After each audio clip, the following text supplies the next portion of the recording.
And you know you can never have too many trustees.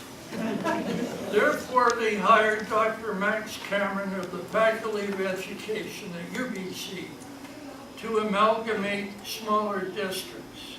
In so doing, Mount Newton stayed in the Senate School District, while Mount View and Mount Douglas became part of the Greater Victoria School District.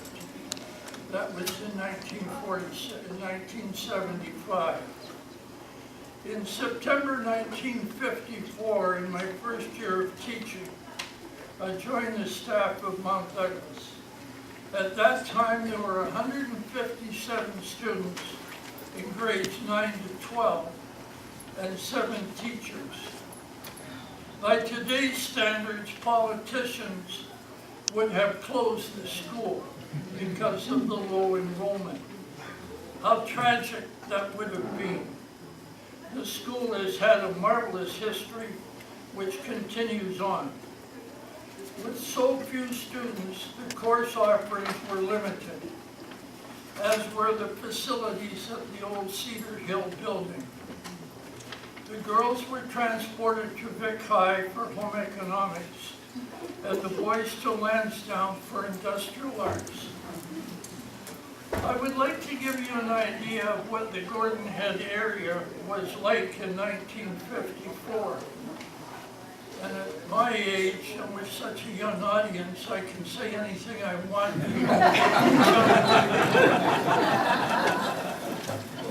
There were no malls and no sidewalks on Shelburne Street, which was then a country road. UVic did not exist, and Mackenzie Road changed its name to Ruby Road at Shelburne heading east. I think it went off into oblivion or into the Van Craig Daffodil Farm. Oh yes, on the corner of Cedar Hill Road and Cedar Hill Cross Road was an old folks care home. And I'm serious, it was called Twilight Home. Now that's about as sick as anything could ever be. At the age of 86, I know we don't need such ominous reminders. After a few years, property values increased. Consequently, the many greenhouses were torn down and the farms subdivided. These were replaced by $10,500 National Housing Association homes.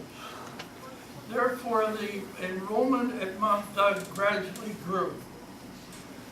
In 1967, after 13 years at Mount Doug as a teacher, I left to become vice principal at Mount View.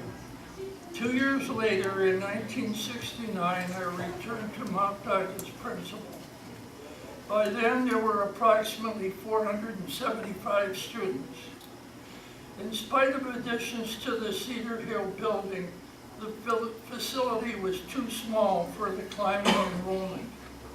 Therefore, in the summer of 1970, a huge move was undertaken with furniture and equipment being moved to what was then Gordon Head Junior High. That's this building, of course. In September 1970, Gordon Head Junior was renamed Mount Douglas High School, and the history of this microcosm continues in a very healthy fashion today. I would like to give you a few chuckles about a few of the many mistakes I made at Mount Douglas. In my first year of teaching, in April 1955, I went into my science class. It was 9 o'clock in the morning. In spite of that, the waste paper basket was full of yellow typing paper. As I was prone to do, I put my left foot in to push the paper down. See, I'm ambidextrous. I can drop things with either hand. The bottom 3/4 was filled with water. It was April Fool's Day, 1955.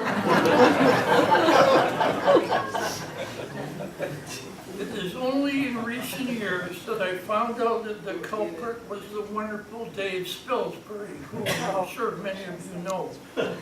But in that first year, it taught me a wonderful lesson, which I passed on to teachers. The students in your classes know you better, far better than you know them. They had seen my habits, so I would set up you. In 1966, I was teaching my biology class. David Foster was in the first row, third seat back. As you can see, I've got a weird memory. I was boring him to death. I was so sure that when I gave my wonderful performance on teaching the sex life of the tapeworm, it would enthrall him. It didn't. You see, even then, David, who had perfect pitch at age 3, was composing his elevator music in his head. I was also David's counselor. When I gave him a course form for his grade 12 year, which would have been 66, 67, he said he wasn't coming back. He was going to England to take in the emerging music scene there. I was shocked and told him that he must complete grade 12 to have any chance of success.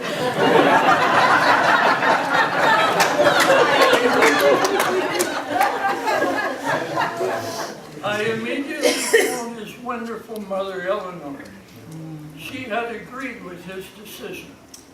Wisely, she trusted her son, which was justifiable. As I said earlier, I had told David that without his grade 12, he would never be a success. $50 million later, you can see how right I was. My first year as principal, 69-70, was one of the coldest winters on record in Victoria. In December and January, far too often, it went down to -6 centigrade. At that time, many students walked 2 miles to school at Mount Douglas. Several of the girls started wearing jeans to school, which just wasn't done in those days. No surprise, it became contagious. Some teachers and parents wanted me to ban jeans for girls. I was 39 and a beginning principal. I received a great deal of pressure from 50-year-old principals in district schools. They're doing it at Mount Doug, so why can't we do it at Esquimalt or whatever? My thought and response was that girls should not suffer from the frigid cold because of some shallow fashion statement. In spite of my shapely pool table legs, I would not have chosen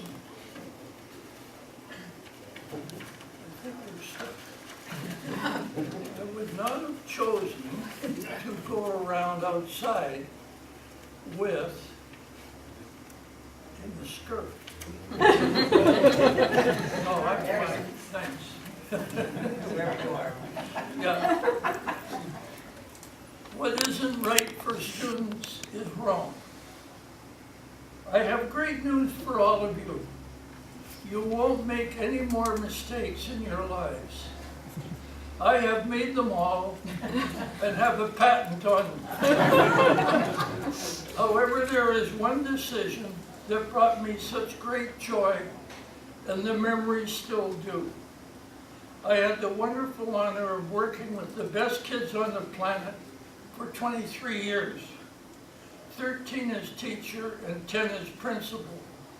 I would like to thank all of you, students, terrific teachers, and parents for such a joyous career. In closing, while I am no sage, I have lived 86 years and have learned some important things. Or as little kids say, 86 and a half years. Don't spend your time with grumpy people. And Mike mentioned that. They will drag you down and make you forget what a precious gift life is. Either our parents were affectionate or careless, and we're here, and we owe us to have great lives and have fun in it. So don't hang around grumpy people. Don't live in the past. It is gone, cannot be retrieved or edited. Don't live in the future. It is a beautiful secret like Christmas presents. Live in the present. That is where true joy and peace are. Every morning, I want you to say 3 letters to yourself. W-I-N. They stand for what's important now. And focus on that. As I have said, but it needs repeating, Mount Douglas High School has always been, and still is, a school students attend with pride and where parents send them with confidence. Bless you all, and thank you.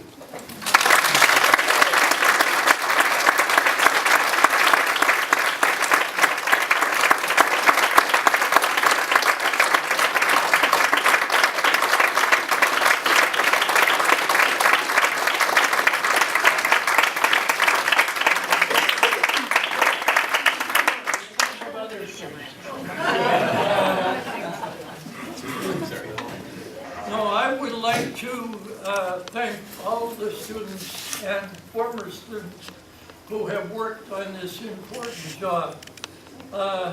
First of all, the loyalty of Colin Craig to his school. What year, Colin? 1975.